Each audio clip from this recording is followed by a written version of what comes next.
Students, मैं Parineeta classes से आपकी केमिस्ट्री की मेंटर परिणीता सक्सेना। बच्चों, हम लोगों ने पिछले जो भी क्लासेस किए उसमें हमने चैप्टर नंबर 1 पढ़ा, some basic concepts and chemical arithmetic, और हमने पढ़ा रेडॉक्स रिएक्शंस। ये सारे वीडियोस इस जो भी चैप्टर हमने 2 पढ़े, इनके सारे वीडियोस यूट्यूब चैनल पे अवेलेबल थे। पर बच्चों, आज से जो भी हम पढ़ेंगे और आगे जो भी पढ़ेंगे, वो सारी चीज़ें, वो सारे वीडियोस आपके लिए सिर्फ ऐप पे अवेलेबल होंगे, तो आप ही उन्हें देख पाएंगे। और ये वीडियोस अब पब्लिकली ओपन नहीं है, तो आप अब जो भी वीडियो नया देखेंगे मेरा, वो ऐप पर ही अवेलेबल होगा। बच्चों, हम आज जो चैप्टर स्टार्ट कर रहे हैं वो आपका चैप्टर बहुत इम्पॉर्टेंट है, इसलिए कि आगे अब जो भी चैप्टर्स आप पढ़ेंगे इसके बाद उसमें इस चैप्टर से बहुत सारे बेसिक कंसेप्ट्स जो है यूज होंगे। ये जो चैप्टर है बच्चों, इसमें आप एटॉमिक स्ट्रक्चर के बारे में पूरा स्टडी करेंगे। एटम जो है ग्रीक में इसका मीनिंग होता है इनडिविजिबल। इनडिविजिबल का मतलब है कि ऐसी कोई चीज जिसको और फर्दर छोटे फ्रैक्शंस में तोड़ा ना जा सके। लेकिन अब साइंस इतनी डेवलप हो चुकी है, न्यूक्लियर केमिस्ट्री इतनी डेवलप हो चुकी है कि आप एटम को फर्दर और डिवाइड कर सकते हैं छोटे पार्टिकल्स में।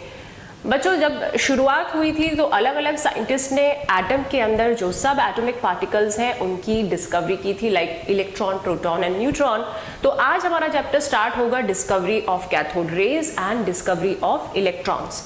यहाँ से सबसे पहले 1859 में जूलियस फ्लकर नाम के साइंटिस्ट ने इलेक्ट्रॉन की जो भी डिस्कवरी है उसकी स्टार्टिंग की थी। उन्होंने एक लंबी डिस्चार्ज ट्यूब ली थी जो ग्लास की बनी होती है, हार्ड ग्लास की। ये डिस्चार्ज ट्यूब लगभग 50 सेंटीमीटर बड़ी होती है, यानी आप आधा मीटर उसे समझ लें। तो 50 सेंटीमीटर इस डिस्चार्ज ट्यूब में उन्होंने जितनी भी एयर थी पहले उसे बाहर निकाल लिया, वैक्यूम उसको कर दिया, और उस वैक्यूम के अंदर उन्होंने एक गैस फिल की। उस गैस को बहुत लो प्रेशर पे उन्होंने रखा, जो कि प्रेशर रखा था उन्होंने 10⁻⁻⁴ atm। तो ये उन्होंने इस तरीके से अपना एक्सपेरिमेंट इस डिस्चार्ज ट्यूब में किया था। उनके साथ जो उनके आप कह सकते हैं को वर्कर्स थे, जैसे क्रुक्स हैं, पेरिन है और थॉमसन है, इन्होंने भी इस काम में मदद की। उस कैथोड रेज की प्रॉपर्टीज उन्होंने दुनिया को दी। हमारे सामने आज जो प्रॉपर्टीज हैं वो इन्हीं लोगों की देन है। तो ये जो कैथोड रेज की डिस्कवरी हुई और फिर उससे इलेक्ट्रॉन के बारे में दुनिया को पता चला, इसका क्रेडिट हम थॉमसन को देते हैं, क्योंकि थॉमसन ने बहुत ज़्यादा इस पे वर्क किया था। तो बच्चों, स्टार्ट करते हैं हम अपना ये एक्सपेरिमेंट। बहुत मजा आने वाला है इस एक्सपेरिमेंट में, आप इसको ध्यान से देखिएगा। बच्चों, डिस्चार्ज ट्यूब जो है 50 सेंटीमीटर लॉन्ग ग्लास की ट्यूब है। इस ट्यूब के दोनों एंड्स पर इलेक्ट्रोड्स हमने पुट कर दिए। इन इलेक्ट्रोड्स को हमने प्लस और माइनस का साइन असाइन कर दिया है और कनेक्ट कर देते हैं हम इन्हें एक बैटरी सोर्स से। बच्चों, बैटरी का ये जो बड़ा वाला साइन आपने बनाया है ये पॉजिटिव एंड है, और छोटा जो आप बनाते हैं ये नेगेटिव एंड है, ये बैटरी का सिंबल है। ये जो आपने इलेक्ट्रिसिटी इनको दी इलेक्ट्रोड्स को, इसका 10,000 वोल्ट यानी बहुत हाई पोटेंशियल यहाँ पर रखा गया।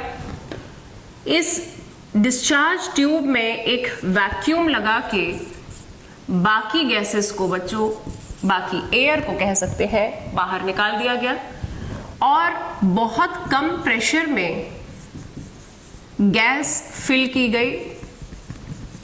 ये 10⁻⁴ atm का प्रेशर रखा गया। ये पूरा एक्सपेरिमेंट क्रुक्स का दिया हुआ था, और जब स्टडी हुई इसके अंदर जो भी डिस्कवर हुआ तो उसकी स्टडी जो है बाकी साइंटिस्ट ने की।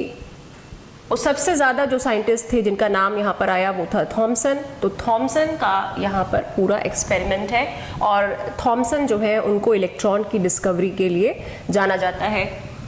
अब यहाँ जो आपने गैस फिल करी तो गैस के एटम्स होंगे, है ना। जो भी आप गैस फिल करेंगे नो डाउट उनके एटम्स होते हैं बच्चों। इन एटम्स को जब आप हाई पोटेंशियल पे रखते हैं तो इन एटम्स में से शेल में प्रेजेंट इलेक्ट्रॉन्स बाहर निकल जाते हैं और जब इलेक्ट्रॉन्स बाहर निकल जाते हैं तो इलेक्ट्रॉन्स का चार्ज कैसा होता है, negative.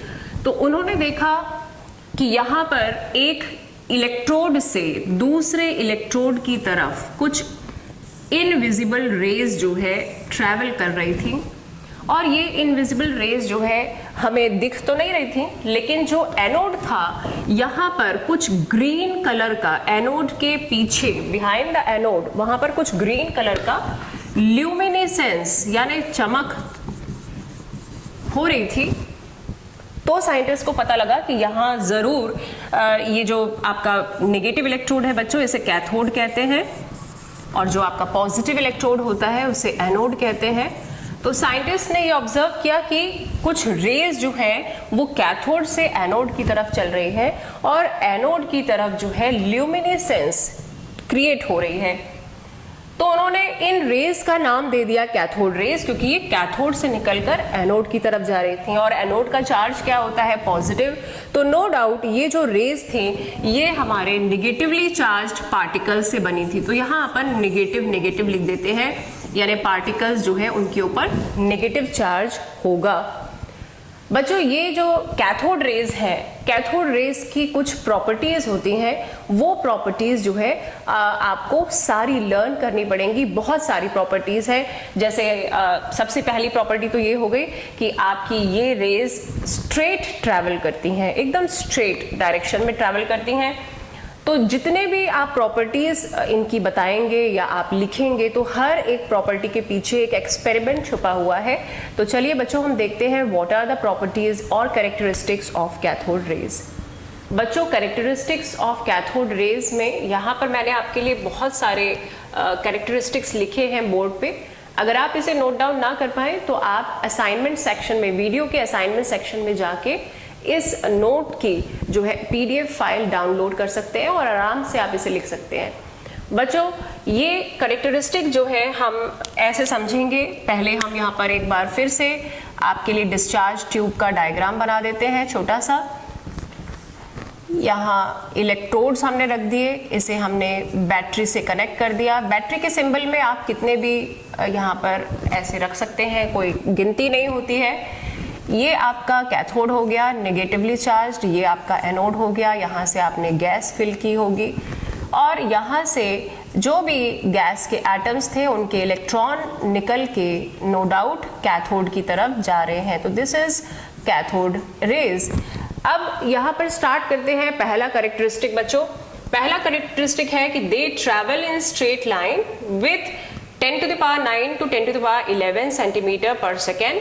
A shadow of metallic object placed in the path is cast on the opposite wall of the to the cathode. अगर आप इस कैथोड रेज में, इन रेज के बीच में आप एक ऑब्जेक्ट, कोई मेटलिक ऑब्जेक्ट, मैंने सपोज कीजिए एक मेटलिक ऑब्जेक्ट ये पुट कर दिया, तो ये मेटलिक ऑब्जेक्ट की इमेज जो है, इसकी आप शेडो जो है देखेंगे ठीक कैथोड के आप कह सकते हैं पीछे, और यहाँ पर जो है आपको इसकी इमेज जो है शेडो पीछे दिखेगी। इसका मतलब है कि यहाँ पर स्ट्रेट लाइन में रेज चल रही हैं।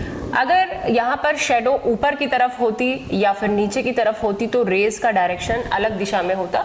तो यहाँ ये वाला पॉइंट हो गया कि ये स्ट्रेट चलती हैं और इनके रास्ते में कोई ऑब्जेक्ट अगर रख दिया जाए तो उसकी शेडो जो है कैथोड की तरफ, कैथोड से अपोजिट दीवार की तरफ कास्ट होती है। बच्चों सेकेंड पॉइंट है यहाँ पर, they produce a green glow when strike the wall beyond the anode.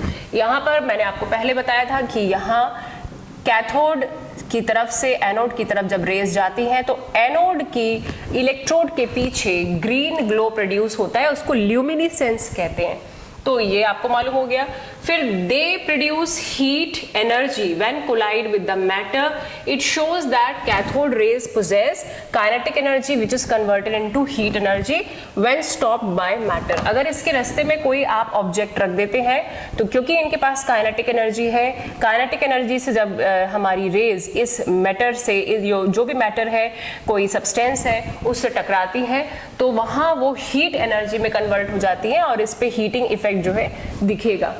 फिर नेक्स्ट पॉइंट है बच्चों, they are deflected by electric and magnetic field. Suppose करें आपकी रेज जो है वो चली जा रही है, बिल्कुल स्ट्रेट लाइन में उनका पैसेज है, लेकिन आपने इन रेज के बीच में जो आपकी डिस्चार्ज ट्यूब है वहां आपने इलेक्ट्रोड्स प्लेस कर दिए। सपोज कीजिए आपने यहाँ एक पॉजिटिव इलेक्ट्रोड है और ये नेगेटिव इलेक्ट्रोड है और इसको भी आपने आगे बैटरी से कनेक्ट किया हुआ है। तो ये रेज जो है अगर इलेक्ट्रिक फील्ड के संपर्क में आएंगी तो these raise were deflected towards the electric field. तो ये हो गया आपका इलेक्ट्रिक फील्ड की तरफ से ये डिफ्लेक्ट हो सकती हैं।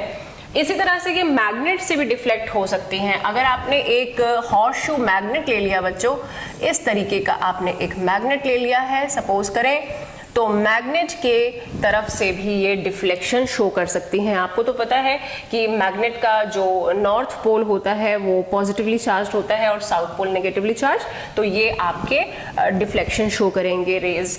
अब आपका अगला पॉइंट आता है कि these rays, cathode rays are negatively charge. तो बिल्कुल नेगेटिवली चार्ज हैं क्योंकि ये तो जा ही रही हैं एनोड की तरफ और एनोड जो है वो पॉजिटिव चार्ज कैरी करता है। तो ये हमारी रेज जो है नेगेटिवली चार्ज्ड पार्टिकल से बनी होती हैं। They possess kinetic energy when a small pin wheel is placed in their path, the blades of the wheel are set in motion.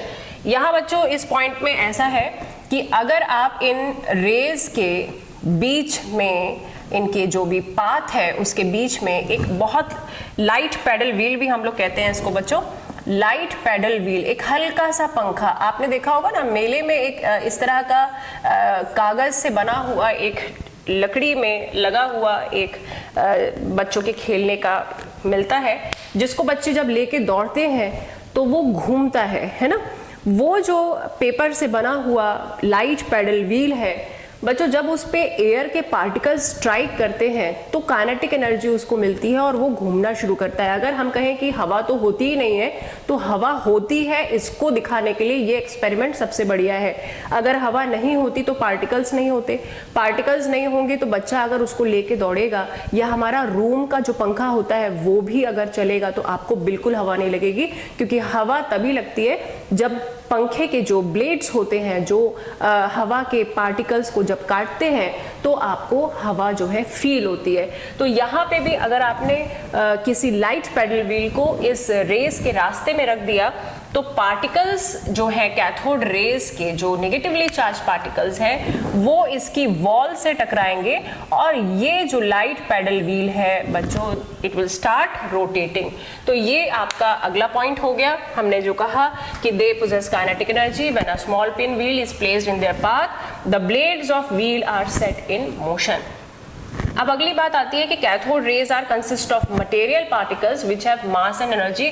तो बिल्कुल सही है, अगर पार्टिकल्स हैं तो उनका कुछ भार होगा, मास होगा, तो उनके पास मास भी है और वेलोसिटी भी है, जिसके बारे में हम पहले ही बोल चुके हैं कि 10⁻⁹ से 10⁻11 सेंटीमीटर पर सेकेंड इनकी वेलोसिटी होती है। फिर यहाँ हम पहुंचते हैं बच्चों दीज पार्टिकल्स, ये जो पार्टिकल्स हैं इनका नाम हमारे थॉमसन साइंटिस्ट ने नेगाट्रॉन्स रखा था। पहले इनको नेगाट्रॉन्स उन्होंने कहा, लेकिन बाद में इन्हें इलेक्ट्रॉन्स जो है कहा स्टोनी ने। तो जो साइंटिस्ट हैं जिन्होंने इलेक्ट्रॉन्स नाम दिया था वो स्टोनी है, और जिन साइंटिस्ट ने इनको पहले डिस्कवर किया था थॉमसन, जे थॉमसन, इनका पूरा नाम है बच्चों जे थॉमसन। तो उन्होंने इसे पहले नेगाट्रॉन्स कहा था क्योंकि ये नेगेटिवली चार्ज पार्टिकल्स हैं। फिर अगला पॉइंट आता है cathode rays produce X rays. हमने सुना है कि एक्स रेज होती हैं, एक्स रेज होती हैं, लेकिन ये एक्स रेज होती क्या है बच्चों? जब भी आप कभी किसी कैथोड रेज को किसी बहुत एटॉमिक मास वाले मेटल के ऊपर, लाइक टंगस्टन मेटल के ऊपर, अगर जैसे आपके पास सपोज करें कि ये टंगस्टन मेटल है सपोज, है ना, और आपने यहाँ पर कैथोड रेज पास की, तो यहाँ पीछे से जो रेज निकलेंगी वो बच्चों एक्स रेज होती हैं, और एक्स रेज इसी तरीके से प्रोड्यूस की जाती है। तो यहाँ लिखा हुआ है कि cathode rays produce X rays when these rays fall on a material having high atomic mass, new type of penetrating rays of very small wavelength were emitted called X rays. बच्चों ये जो एक्स रेज होती है, जब हम अपना कभी हमारा फ्रैक्चर हो जाता है तो हम उसके ऊपर जो हड्डी है उसके ऊपर हम एक्स रेज पेनिट्रेट करते हैं। एक्स रेज जो है वो हड्डियों के अंदर से बाहर नहीं जा सकती हैं, तो आपकी जो स्किन है उसको तो वो पेनिट्रेट कर लेते हैं और हड्डी पर जब आते हैं तो हड्डी को वो क्रॉस नहीं कर पाते। तो हड्डी में जहां भी आपकी कोई दिक्कत है वो आपको एक्सरे के टेस्ट में दिख जाती है। अब अगला पॉइंट है बच्चों, these raise affect the photographic plate made up of zinc. बच्चों जिंक सल्फाइड से बनी हुई एक फोटोग्राफिक प्लेट होती है। अगर उस पे इन रेज को हम पास करें, तो जैसे सपोज करिए ये एक्स रेज है, तो एक्स रेज को अगर हम फोटोग्राफिक प्लेट है जिंक सल्फाइड से बनती है, तो यहाँ पे इन रेज का इम्पैक्ट आपको दिखेगा, क्योंकि ये रेज आपको आंखों से नहीं दिखती है, पर आपने अगर जिंक सल्फाइड का यहाँ पर प्लेट लगा दिया तो इन कह सकते हैं कैथोड रेज का वहां पर इम्पैक्ट आपको विजिबल हो जाएगा। Then comes next point, these rays can penetrate thin foils of metal। अगर बहुत पतली मेटल की शीट है तो ये रेज जो है बच्चों उन मेटल की शीट्स को पार करके निकल जाएंगी। इनकी पेनेट्रेटिंग पावर अच्छी होती है, तो थिन, लेकिन बहुत थिन मेटल प्लेट्स होनी चाहिए। Then comes these rays can cause ionization in gases in which they pass। बहुत ही इंपॉर्टेंट पॉइंट बच्चों देखिए, यहाँ पर ये आपका डिस्चार्ज ट्यूब हो गई। मैंने कहा था कि आपको इसमें एक गैस भरनी है एट लो प्रेशर, तो आपने गैस भी भरी थी। जब आपके गैस के एटम्स हाई पोटेंशियल में आए, हाई वोल्टेज के बीच में आए, तो एटम्स के इलेक्ट्रॉन्स जो है इजेक्ट होके बाहर निकल गए थे और वही इलेक्ट्रॉन्स जो है ट्रेवल कर रहे थे टुवर्ड्स एनोड। जब किसी एटम में से इलेक्ट्रॉन निकल जाता है तो एटम के ऊपर कौन सा चार्ज कैरी होता है? तब उसके ऊपर पॉजिटिव चार्ज कैरी होता है। तो यहाँ आपका जो एटम है वो तो आयोनाइज हो गया, वो तो पॉजिटिवली चार्ज हो गया after the loss of electron. तो यहाँ पर इनके पास ये पावर होती है, ये इनके अंदर टेंडेंसी होती है कि ये गैसेस को पेनिट्रेट करके उसको आयन में कन्वर्ट कर सकती हैं। तो हम इसके लिए पॉइंट लिखते हैं कि these rays can cause ionization in gases in which they pass. अच्छा, then comes last point, these cathode rays are independent of. अब ये जो कैथोड रेज आप बनाते हैं ना बच्चों, ये कैथोड रेज जो है ये इंडिपेंडेंट होती हैं दो बातों से, कि आपने ये जो कैथोड का जो मेटल लिया है, ये आपने मेटल कौन सा लिया है। तो आपके पास शायद ये क्वेश्चन जब मैं पढ़ा रही थी तो जनरेट भी हुआ होगा दिमाग में कि ये मेटल कौन सा था जिसकी आपने प्लेट्स इलेक्ट्रोड की ली थी। तो यहाँ पर ये इररिस्पेक्टिव है कि आप कौन सा मेटल लेते हैं, ये इस पे अपन का कैथोड रेज डिपेंड नहीं करती है। फिर यहाँ जो आप गैस भरते हैं बच्चों, तो हमारा सेकंड पॉइंट है the gas off discharge tube. ये जो आपकी गैस होती है जो आप डिस्चार्ज ट्यूब पे लो प्रेशर पे भरते हैं, 10⁻⁻⁴ ATM प्रेशर का यूनिट है ATM। तो इस गैस की क्या नेचर है, कौन सी गैस है, ये यहाँ पर इंपॉर्टेंट नहीं होता है। तो these are the characteristics of cathode rays। This is very important for your school exams और कॉम्पिटिटिव एग्जाम्स में आपके लिए हर पॉइंट जो है इंपॉर्टेंट है, क्योंकि आपको जब थ्योरेटिकल क्वेश्चन होता है केमिस्ट्री में तो वहाँ आपको हर टॉपिक एकदम थ्योरी के हिसाब से क्लियर होना चाहिए, तभी आप उसमें मल्टीपल चॉइस वाले क्वेश्चन ऑप्ट कर सकते हैं। तो बच्चों ये अच्छे से तैयार कर लीजिएगा। बच्चों इलेक्ट्रॉन का चार्ज, इलेक्ट्रॉन का मास और इलेक्ट्रॉन का हाइड्रोजन के साथ क्या कंपैरिजन है, ये अब हम आगे पढ़ने वाले हैं। तो यहाँ पर जब हम देखते हैं कि इलेक्ट्रॉन का चार्ज कितना है या इलेक्ट्रॉन का मास कितना है, तो हमें कैलकुलेशंस की ज़रूरत पड़ती है। ये कैलकुलेशंस जैसे इलेक्ट्रॉन का चार्ज अपॉन मास का रेशियो जो है, ये हमें साइंटिस्ट थॉमसन ने ही बताया था। 1897 में उन्होंने ये हमको जानकारी दी कि जो इलेक्ट्रॉन होता है उसका चार्ज और मास का रेशियो जब हम देखते हैं तो वो वैल्यू जो है कैसे निकाली जाती है। उन्होंने बताया कि कैथोड रेज को जब हम मैग्नेटिक या इलेक्ट्रिक फील्ड के बीच में रखते हैं तब हम उनका चार्ज और मास का रेशियो कैलकुलेट कर सकते हैं।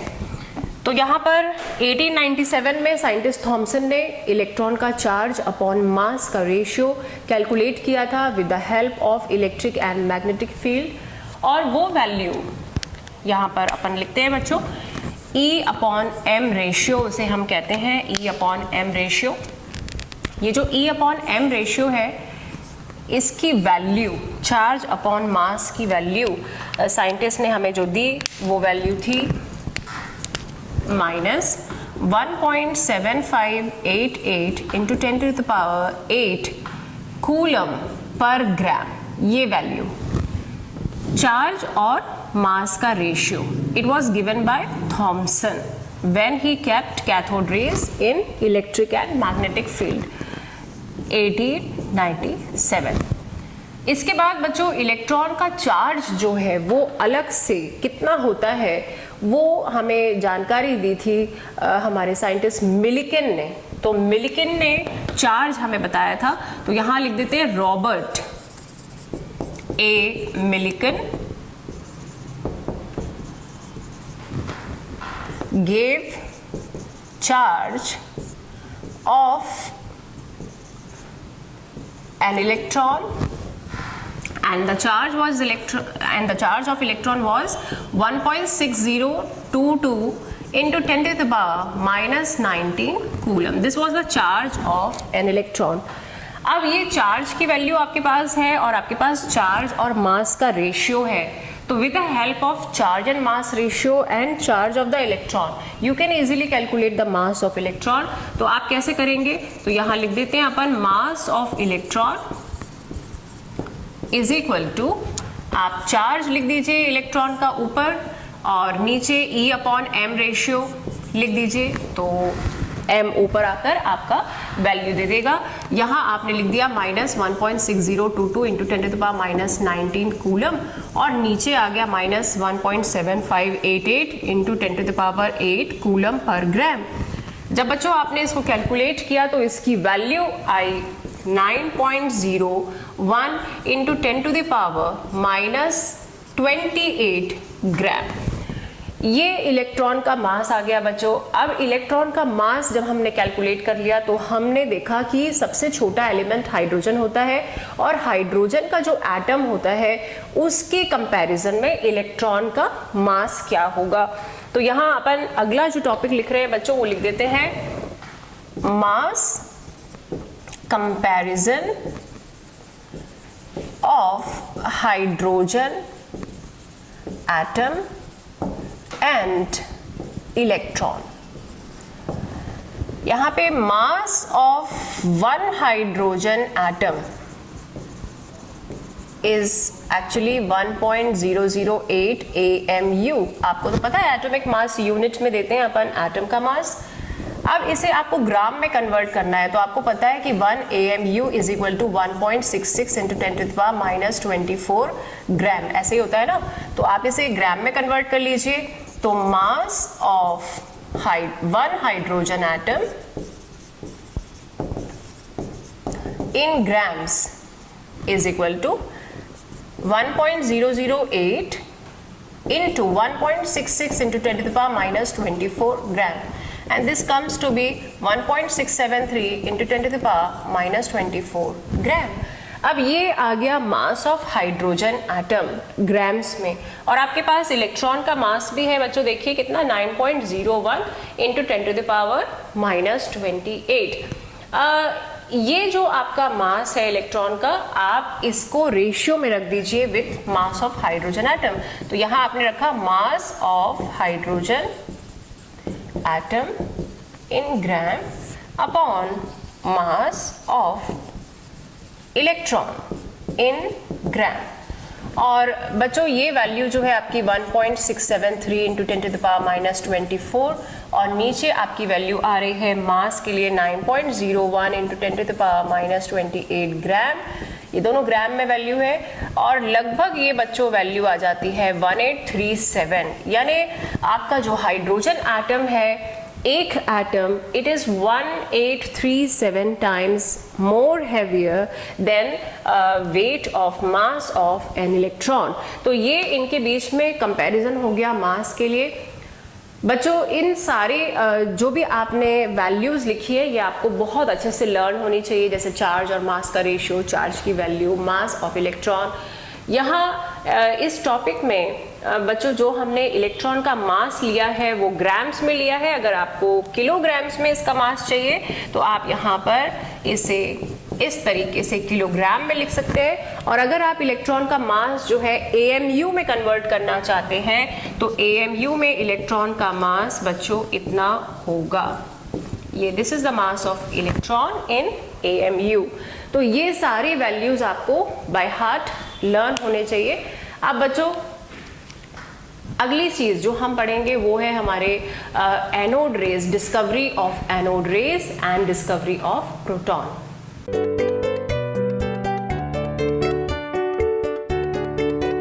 जो एक्सपेरिमेंट थॉमसन ने किया, जो क्रुक्स ने किया, जो जूलियस प्लकर ने किया, वो एक्सपेरिमेंट दोबारा बच्चों गोल्डस्टीन ने किया। और ये अब की बार जो इन्होंने डिस्कवर किया वो थॉमसन और प्लकर और क्रुक्स के अलग इन्होंने जो चीज़ डिस्कवर की वो आपके सामने है। Discovery of anode rays and discovery of protons. बच्चों वही डिस्चार्ज ट्यूब ली गई दोबारा और डिस्चार्ज ट्यूब में उसी तरीके से आपके इलेक्ट्रोड्स प्लेस किए गए, लेकिन अब की बार जो कैथोड लिया गया वो कैथोड बच्चों परफोरेटेड कैथोड था। कैथोड में यहाँ पर देखिए ऐसे होल्स बने हुए हैं, ठीक है। और ये आपका कैथोड नेगेटिव है, एनोड आपका पॉजिटिव है। कैथोड आपका परफोरेटेड है, इसमें छेद बने हुए हैं, होल्स बने हुए हैं। अब आपने इनको इलेक्ट्रिसिटी से कनेक्ट कर दिया है, 10,000 वोल्ट की इलेक्ट्रिसिटी है, यहाँ पर आपने गैस फिल कर दी है। बच्चों यहाँ पर जब इन्होंने गैस फिल करी और इलेक्ट्रॉन्स तो पता ही चल गया था कि दे ट्रैवल टूवर्ड्स एनोड, लेकिन आप इमेजिन करिए कि अगर एक एटम में से इलेक्ट्रॉन निकल जाता है तो एटम जो है पॉजिटिवली चार्ज हो जाता है, क्योंकि एटम के न्यूक्लियस में प्रोटॉन होते हैं। तो जब एटम का बाकी हिस्सा बचता है तो इट बिकम्स पॉजिटिवली चार्ज्ड, है कि नहीं। अब ये पॉजिटिवली चार्ज जो हिस्सा है वो भी तो ट्रेवल कर सकता है। तो गोल्डस्टीन ने ये चीज ऑब्जर्व की जो थॉमसन ने नहीं की, जो क्रुक्स ने नहीं की, बाकी साइंटिस्ट नहीं कर पाए। गोल्डस्टीन ने उसको ऑब्जर्व किया और डिस्कवरी ऑफ प्रोटॉन जो है इट गोज टू गोल्डस्टीन। अब ये देखिए पॉजिटिवली चार्ज जो आपका आयन बचा, एटम का बाकी हिस्सा बचा after the loss of electron, ये ट्रैवल करने लगा कैथोड की तरफ। इन्होंने परफोरेटेड इसलिए लिया क्योंकि एटम जो है कंपैरेटिवली इलेक्ट्रॉन से तो थोड़ा बड़ा ही होगा। तो यहाँ क्या देखा इन्होंने कि कुछ रेज जो है वो कैथोड की तरफ भी जा रही थी और दिखती तो नहीं है ये रेज, यहाँ पर इनको ल्यूमिनेसेंस जो है at the end of the tube दिखाई दी कैथोड के बिहाइंड। तो उन्होंने वहां से पता किया कि नहीं, यहाँ एनोड से भी कुछ रेज जो है पॉजिटिवली चार्ज रेज होंगी, वो ट्रैवल करती हैं टुवर्ड्स कैथोड। तो ये रेज बच्चों गोल्डस्टीन ने देखी, और क्योंकि ये रेज कैनाल, इसको ये जो पोर्स हैं, ये जो होल्स हैं कैथोड में, उसे कैनाल कहते हैं, तो कैनाल में से होके गुजर रही हैं ये रेज, तो इन रेज का नाम कैनल रेज भी है। And these rays are made up of positively charged protons. अब इन रेज का और क्या कैरेक्टरिस्टिक होता है वो आपको समझना है। यहाँ पर अभी भी गैस जो है लो प्रेशर पे भरी गई है। यहाँ जो बैटरी है, जो इलेक्ट्रिसिटी का सोर्स है वो 10,000 वोल्ट का है, हाई वोल्टेज के बीच में रखा गया। अब देखिए कैरेक्टरिस्टिक्स ऑफ एनोड रेज, तो यहाँ पर सबसे पहले लिखा है बच्चों, these rays travel in straight line and cast a shadow of object in their path. बच्चों ये सारे नोट्स आपको हमारे वीडियो के असाइनमेंट में मिल जाएंगे PDF फाइल के फॉर्म में। तो आप अगर यहाँ नहीं लिख पा रहे हैं तो आपको वहाँ ये जरूर मिल जाएंगे, आप डाउनलोड करके आराम से लिख लीजिएगा। These rays, अब देखिए पहला पॉइंट है these rays travel in straight line, तो बिल्कुल ये स्ट्रेट लाइन में चलते हैं। अगर आप इसको एक्सपेरिमेंट करना चाहते हैं तो आप इनके पाथ में कोई ऑब्जेक्ट रख दीजिए तो उसकी शेडो जो है बनेगी। दूसरा point, these rays possess kinetic energy, these rays can also rotate wheel placed in their path। अगर आप इनके रास्ते में कोई लाइट पैडल व्हील रख देंगे बच्चों तो वो भी रोटेट करेगा। ये वाला पॉइंट तो आपको आता है। These rays have heating effect, इनमें भी होगा। These rays produce light on zinc sulfide plate, ये आपको पता है जिंक सल्फाइड की प्लेट पे, फोटोग्राफिक प्लेट उसे कहते हैं बच्चों, उसके ऊपर ये इम्पैक्ट देते हैं। These rays are deflected by magnetic and electric field, बिल्कुल देंगे क्योंकि ये पॉजिटिवली चार्ज रेज है, तो इनके अगर रास्ते में आप मैग्नेट या इलेक्ट्रिक लगाएंगे फील्ड तो वहां पे इनका डेविएशन दिखेगा। These rays are attracted towards negatively charged plate, showing it carries positive charge, no doubt. These rays can pass through thin metal foils. These rays are capable of producing physical and chemical change. अगर आप किसी object को इनके रास्ते में रख देंगे तो उसके शेप में, साइज में, मास में चेंज हो जाएगा बच्चों। बहुत सिंपल सी बात है, अगर आपका एटम होगा तो वो आयन में कन्वर्ट हो जाएगा, तो दिस इज केमिकल चेंज। और फिजिकल चेंज जो है वो सब्सटेंस जो है उसका फिजिकल नेचर, वो सॉलिड है तो लिक्विड भी हो सकता है, तो वो उस तरह का फिजिकल चेंज उसमें दिखेगा। Then E/m ratio of proton is less than electron. जब आप इलेक्ट्रॉन और इलेक्ट्रॉन को कंपेयर करते हैं प्रोटॉन से, तो जो चार्ज और मास का रेशियो है प्रोटॉन का इलेक्ट्रॉन से कम होता है। And E/m ratio is dependent on nature of gas taken in discharge tube. Positive particles are different for different gases. बहुत इंपॉर्टेंट, आप यहाँ पर जो भी गैस भरेंगे, सपोज करें आप यहाँ पर गैस भरते हैं हीलियम, तो हीलियम में से आफ्टर लॉस ऑफ इलेक्ट्रॉन कितने प्रोटॉन अंदर बचेंगे? आपको एटॉमिक नंबर मालूम है, हीलियम का एटॉमिक नंबर होता है 2, तो प्रोटॉन बचेंगे 2, यानी पॉजिटिव चार्ज की संख्या 2 है। अगर आप यहाँ सपोज करिए कि ऑक्सीजन गैस भरते हैं तो ऑक्सीजन के एटम के अंदर 8 प्रोटॉन्स होते हैं, तो 8 प्रोटॉन्स के कारण प्लस चार्ज कितना हो गया? 8। तो इस तरीके से डिफरेंट गैसेस लेने पर बच्चों E/m की वैल्यू जो है वो इस पर डिपेंड हो जाएगी, आप किसको यहाँ पर गैस के रूप में लेंगे। अच्छा, अब यहाँ पर हम देखते हैं कि ये जो एक्सपेरिमेंट था ये तो गोल्डस्टीन ने किया, and discovery of proton is given by Goldstein. लेकिन बच्चों ये जो हमारा चार्ज था प्रोटॉन के ऊपर, चार्ज कितना होता है, ये रदरफोर्ड ने बताया था, और रदरफोर्ड ने इसे नाम भी दिया था। तो यहाँ आपका रदरफोर्ड जो है प्रोटॉन, उन्होंने नाम दिया इस पार्टिकल को, पॉजिटिवली चार्ज पार्टिकल को। तो यहाँ आप लिख दीजिए कि रदरफोर्ड नेम्ड प्रोटॉन। क्लियर? अब ये जो प्रोटॉन है बच्चों, इसका चार्ज कितना होता है? तो proton is actually positively charged particle, तो चार्ज ऑफ प्रोटॉन इज बिल्कुल इलेक्ट्रॉन के बराबर 1.6022 इंटू 10⁻⁻19 कूलम। बस फर्क ये है कि ये पॉजिटिवली चार्ज्ड है और इलेक्ट्रॉन्स जो है वो नेगेटिवली चार्ज्ड होते हैं। फिर इनका E/m रेशियो जो बच्चों दिया था, ये थॉमसन ने दिया था, ये E/m का रेशियो थॉमसन ने दिया था, और ये वैल्यू E/m रेशियो की इतनी थी, प्लस 9.579 इंटू 10⁻⁴ कूलम पर ग्राम। अच्छा, अब आपको जैसे आपने इलेक्ट्रॉन का मास निकाला था, ऐसे आप प्रोटॉन का मास निकालेंगे, तो mass of proton is equal to charge, यानी E/m रेशियो, यही करेंगे आप। तो यहाँ चार्ज कितना है प्रोटॉन का? 1.6022 इंटू 10⁻⁻19 कूलम, और उसका E/m रेशियो है प्लस 9.579 इंटू 10⁻⁴ कूलम पर ग्राम। तो ऐसा करने पर बच्चों आपका आंसर आ जाएगा 1.672 इंटू 10⁻⁻24 ग्राम। यहाँ पर आपने प्रोटॉन का मास जो है बच्चों ग्राम में लिया है। अगर आप इसको AMU में कन्वर्ट करना चाहते हैं तो आपको तो पता है कि 1 AMU is equal to 1.66 into 10⁻⁻24 gram. तो आप अगर इसको AMU में कन्वर्ट करना चाहते हैं तो आप क्या करेंगे? 1.672 into 10⁻⁻24 upon 1.66 into 10⁻⁻24, this comes to be 1.0072 AMU।